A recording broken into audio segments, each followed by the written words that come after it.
ആദ്യം തന്നെ ചർച്ചയിൽ സൂചിപ്പിച്ച കാര്യത്തോട് കോൺഗ്രസിന്റെ പ്രതിനിധി അദ്ദേഹം പ്രായം കൊണ്ടും അനുഭവം കൊണ്ടും നിർബന്ധമായും നമുക്ക് എല്ലാവർക്കും അറിയാം അദ്ദേഹം എന്നേക്കാൾ എത്രയോ അനുഭവ സമ്പത്തുള്ളയാളാണ്, എന്നേക്കാൾ എത്രയോ ഉയർന്ന നിലവാരത്തിൽ പ്രവർത്തിക്കാൻ സാധ്യതയുള്ള ആളാണ്.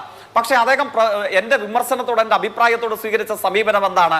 കൊജ്ഞാണൻ, താൻ തന്റെ വീട്ടിൽ പോയി പറയണോ, ഇതൊക്കെയാണ് അദ്ദേഹത്തിന്റെ പ്രതികരണം.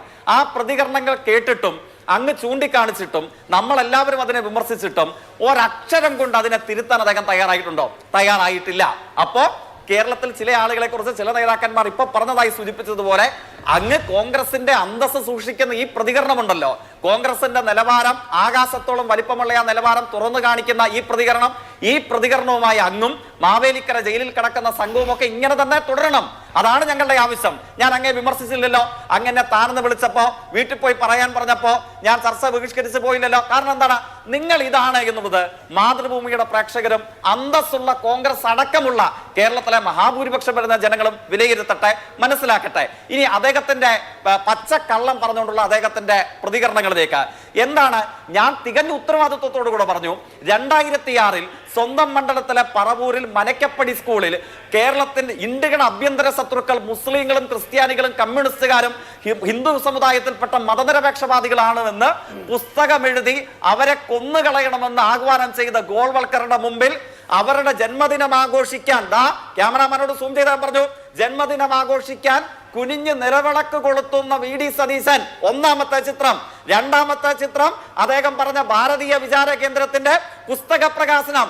രണ്ടും രണ്ടാണ് കോൺഗ്രസ് നേതാവേ. അത് കേരളത്തിൽ അംഗീകരിക്കപ്പെട്ടിട്ടുള്ളതാണ്. ഇത് ആർട്ടിഫിഷ്യൽ ഇന്റലിജൻസ് ഉള്ള കാലമല്ല, NVIDIA മറ്റ് കമ്പനികളുടെയും കാലമല്ല.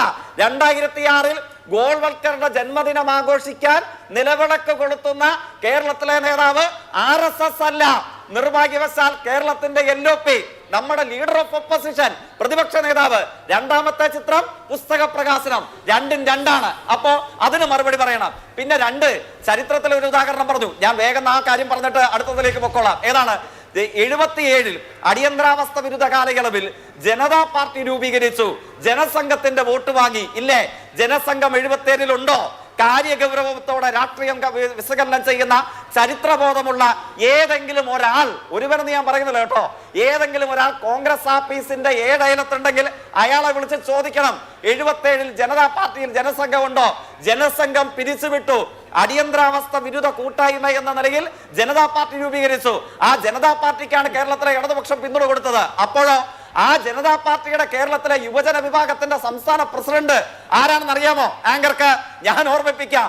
അദ്ദേഹത്തിന്റെ പേരാണ് ഇന്ന് കണ്ണൂർ MP ആയിട്ടുള്ള K. സുധാകരൻ. ഇദ്ദേഹം പറയുന്നു ജനതാ പാർട്ടി RSS ആണ് എന്ന്. അങ്ങനെയാണെങ്കിൽ ആ ജനതാ പാർട്ടിയുടെ യൂത്ത് വിങ്ങിന്റെ സംസ്ഥാന പ്രസിഡന്റ് K. സുധാകരൻ, അയാൾ മത്സരിച്ച മണ്ഡലം, അദ്ദേഹം തെരഞ്ഞെടുപ്പിൽ സ്വീകരിച്ച സമീപനം എന്തായിരുന്നു? പിന്നെ ജനതാ പാർട്ടിയിൽ ജനസംഘത്തിന്റെ പ്രവർത്തകരുണ്ട്, RSS സംഘത്തമുണ്ട് എന്ന ആരോപണം ഉയർന്നു വന്നു. സുപ്രസിദ്ധമായ തെരഞ്ഞെടുപ്പാണ് 77 ശേഷമുള്ള തലശ്ശേരി ഉപതെരഞ്ഞെടുപ്പ്. തലശ്ശേരി ഉപതെരഞ്ഞെടുപ്പിൽ എന്തായിരുന്നു?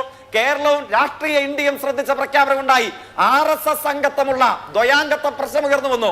RSS സംഘത്തമുള്ളവർ ജനതാ പാർട്ടിയിൽ ഉണ്ടെങ്കിൽ EMSന്റെ പ്രഖ്യാപനം എന്താണ്?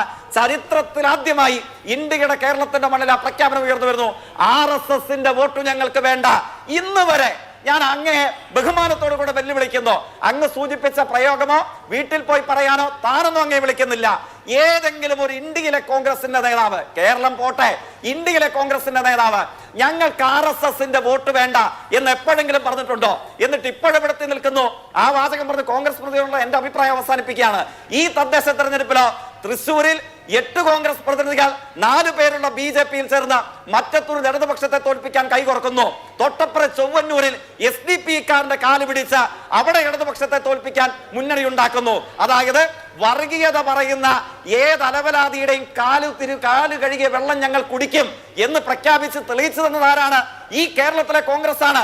977 നമ്മൾ ഒത്തുചേർന്ന 2026 ഈ തദ്ദേശ തെരഞ്ഞെടുപ്പിൽ മുസ്ലിം തീവ്രവാദത്തിന്റെ മുഖമായി SDPയെ കൂട്ടുപിടിച്ച് ഇടതുപക്ഷത്തെ പരാജയപ്പെടുത്തും. ചൊവ്വന്നൂര് ഭൂരിപക്ഷ വർഗീയതയുടെ മുഖമായിട്ടുള്ള ഇന്ത്യൻ തീവ്രവാദികളായിട്ടുള്ള RSSന്റെ കാല് പിടിച്ച് ഇടതുപക്ഷത്തെ പരാജയപ്പെടുത്തും. മറ്റത്തൂര് മുതൽ ബീഹാർ വരെ ഇന്നലെ വിസ്മയം നടന്ന നാടാ. ആ വിസ്മയങ്ങളെ കുറിച്ചൊന്നും കോൺഗ്രസ് നേതാവ് അറിയുന്നില്ല. എന്നിട്ട് പറയുകയാണ് മതനിരപേക്ഷത. ഏത്? ഗോൾവൽക്കറുടെ മുമ്പിൽ മുട്ടുകരുന്നയാളുടെ മതനിരപേക്ഷത. രണ്ടാമത്തെ കാര്യം എന്താണ്? ബഹുമാനീയനായ നമ്മുടെ അല്ല, ഒറ്റക്കാരിയുടെ പറഞ്ഞ എന്റെ ഭാഗം അവസാനിപ്പിക്കാം. ഒറ്റക്കാരിയുടെ ബഹുമാനീയനായ BJP പ്രതിനിധി പറയുന്നു, ഈ കേരളത്തിലെ ഇന്ത്യയിലെ കോൺഗ്രസും ഇടതുപക്ഷവും ഒക്കെ തരാതരം പോലെ മാറി മാറി ഈ മൈനോറിറ്റി അപ്പീസ്മെന്റ് നടത്തിയിട്ടില്ലേ? അല്ലേ? കൊള്ളാം, നല്ല വാദമാണ് ബഹുമാനപ്പെട്ട BJP നേതാവേ, നല്ല വാദമാണ്. കാശ്മീരിൽ സ്വന്തമായി അധികാരം പിടിക്കാൻ കഴിയാതെ വന്നപ്പോ PDPക്ക് പിന്തുണ കൊടുത്ത പാർട്ടിയാണ് അങ്ങേക്ക് പറയാമോ ബഹുമാന്യപ്പെട്ട ശ്രീപത്മനാഭ? ആ പാർട്ടിയുടെ പേര് ഭാരതീയ ജനതാ പാർട്ടി എന്നുള്ളതാണ്. കാശ്മീർ തീവ്രവാദത്തെ പ്രോത്സാഹിപ്പിക്കുന്നു എന്ന് നിങ്ങൾ പറഞ്ഞ PDPയുടെ പിന്തുണയും വാങ്ങി അവിടെ ഗവൺമെന്റ് രൂപീകരിച്ച നിങ്ങളാണോ ഞങ്ങൾക്കെതിരെ കുറ്റം പറയുന്നത്?